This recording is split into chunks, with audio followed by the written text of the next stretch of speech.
Welcome to Wayne's Old Time Radio Page channel. I'm Wayne, your host.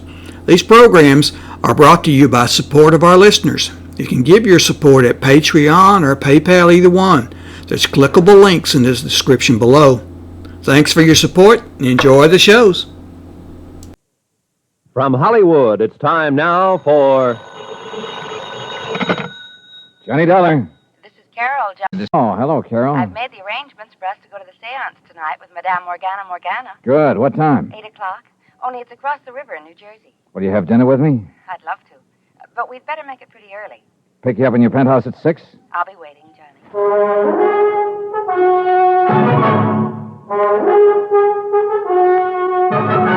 Tonight and every weekday night, Bob Bailey in the transcribed adventures of the man with the action-packed expense account, America's fabulous freelance insurance investigator. Yours truly, Johnny Dollar.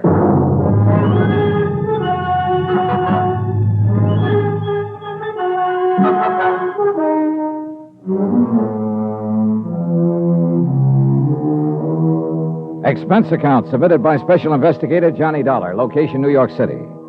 To the Universal Adjustment Bureau, Hartford, Connecticut. Following is an accounting of expenditures during my investigation of the matter of the medium. Well done.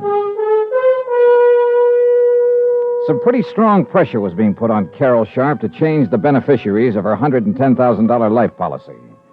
And she was very much under the influence of a psychic medium who insisted that she be named as one of the two new beneficiaries. The other was to be a Tony Ricardo, whose father made quite a record for himself in the bootlegging gangster days of the Roaring Twenties. I met him at Susan Palmer's Oyster Bar over in Radio City. I must admit I was surprised at the sort of fellow he turned out to be. I guess it was a little, extreme to threaten you that way, Mr. Dollar. That's putting it mildly. But this whole spiritualism business and the hold it has on Carol, it has me terribly concerned. You don't like spiritualism? I didn't say that. You know just as well as I do, there are a great many fine, honest spiritualists in the city. But as in any other field, there are frauds, racketeers. So I've heard. It's not only true of religions, but businesses, professions, anything, you know. Sure. But now look here, Tony. Dollar, I will not have you or anyone else leading Carol on.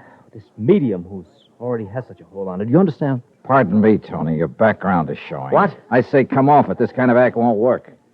What are you talking about? Do you think I don't know you're one of the two Carol wants to name as beneficiaries of her policy? You and that medium? That's not my doing. Whose doing is it? That medium, Morgana. She's been taking Carol's money by the hundreds week after week. Now you've come along to encourage her, and Dollar, I tell you to stop it. Tony. Maybe that story you gave her about dreaming of her over and over when you were a kid and couldn't even have known about it was true, but I don't believe it. Tony, that was made up out of whole cloth. I still... What? This funny decision to switch your policy around is the case I'm assigned to.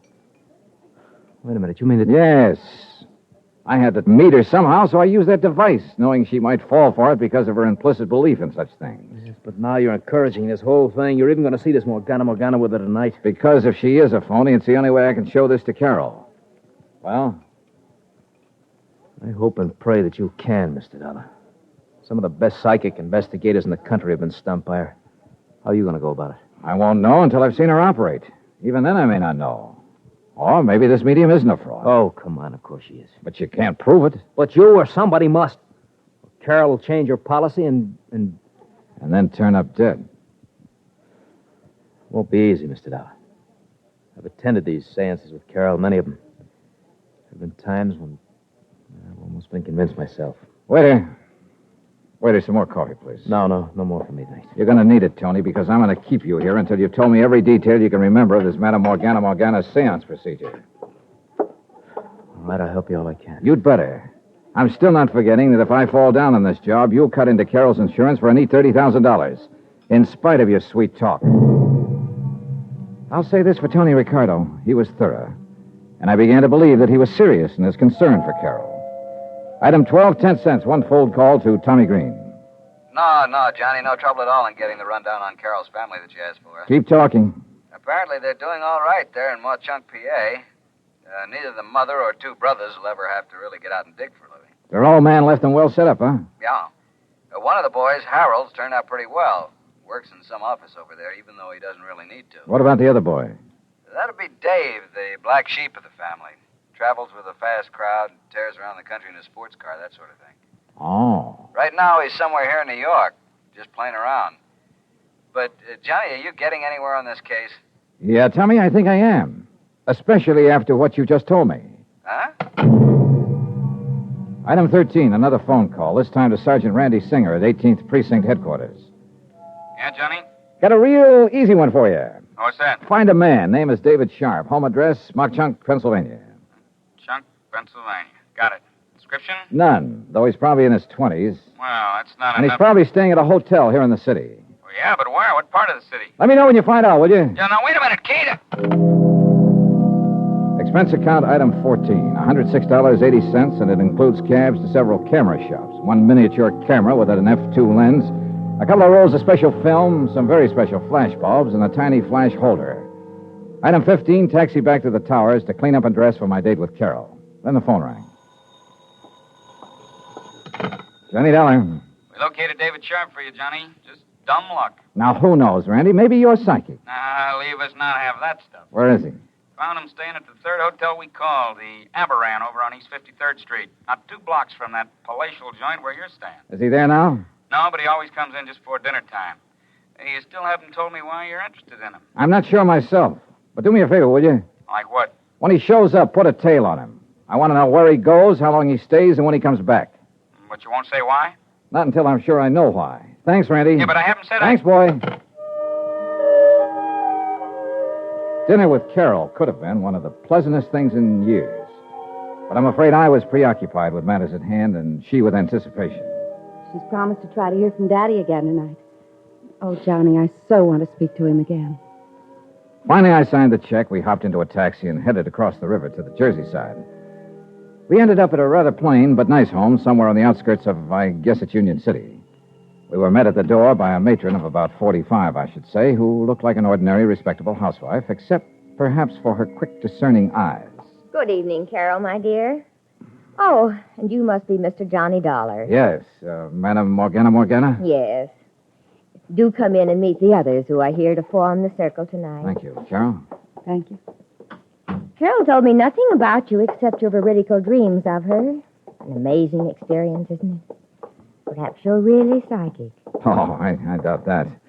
But all our friends thought my kid brother Richard was, before he died a couple of years ago. Richard. Richard.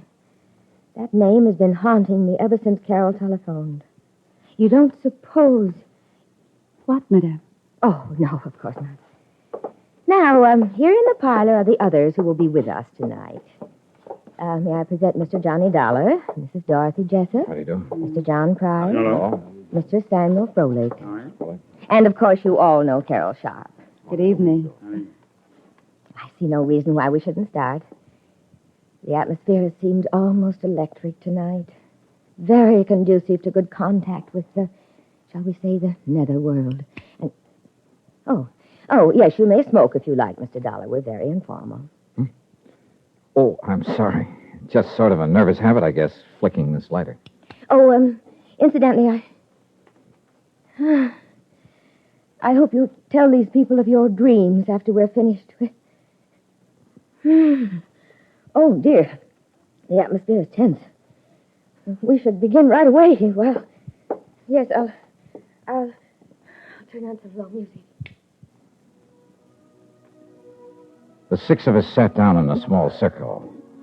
On the floor were 3 long, slender metal trumpets, like Halloween horns, but made of thin metal, spaced about the center of the circle. In the subdued conversation of the next few minutes, I learned it was through these that the spirit voices would come to us, that they would rise in the air and the voices would issue from them. From time to time, there in the pitch-black room, I snapped the cap of my lighter as a reminder of what it was. You mustn't light it, Johnny, you know. No danger. This one hasn't even got a flint in it. I do hope we get some messages tonight. I think we will, Mr. Froelich. I have a feeling that we will. I have that feeling, too. Very strongly. From what Madame told us, you must have definite psychic powers, Mr. Dollar. That should be helpful. Wait. The power's here. I feel it. Almost as though she were suffering Come physical to us. pain. We are ready. The medium sighed and gasped. And we waited and waited. It's hard to describe the tension that comes of waiting that way in a completely darkened room. And it's easy to see how well the imagination can work, the powers of suggestion. There was a slight sound. One of the trumpets. I heard it move. Yes. Yes, so did I. That means that they are with us. It seemed to move toward you, Carol. I hope so. Yes. Yes, I can feel it in the air near me. Father? Father? Carol. Oh, Father, can you speak to me? There's so many things I wish to ask you. Yes, dear. Yes. It may not sound like much to tell, but believe me, this was impressive. The death-like silence broken only by the faint voice from the trumpet, the whispered questions by Carol, an occasional sigh from the medium, and the shudder of my special little camera, which I hope sounded enough like my lighter had sounded. Yes, Carol. Always do the things I tell you to. You're a good girl, my darling. And you give me great happiness in this lonely, in this... Father? Father? Goodbye, my... Goodbye. Oh, Johnny, do you see? Do you see? Because only he and I know the things we talked about. Wait. I feel the trumpet is still near us and perhaps... John. Mr. Dollar, it's for you. Yes? Richard? Yes, John. Dick. I've waited so long to speak to you. Dick. My brother. The brief conversation I carried on with my dead brother Richard was amazing. Of things in my childhood that I thought nobody else even knew about. Personal, intimate things that could only be known to a brother or someone equally close. It was fantastic, amazing, awe-inspiring. Except for one thing. I never had a brother. I didn't tell this to anyone. I played it straight and even stayed around and discussed my trumped-up dreams after the seance. But I needed proof, and I couldn't wait to get back to New York to the police lab where I could develop the infrared film in my little camera.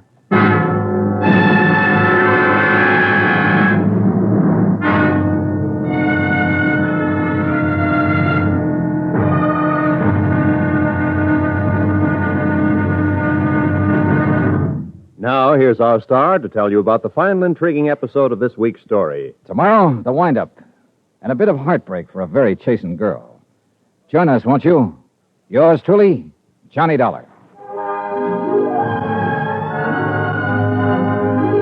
Yours truly, Johnny Dollar, starring Bob Bailey, is transcribed in Hollywood. It is produced and directed by Jack Johnstone, who also wrote tonight's story. Be sure to join us tomorrow night, same time and station, for the next exciting episode of Yours truly, Johnny Dollar. Roy Rowan speaking.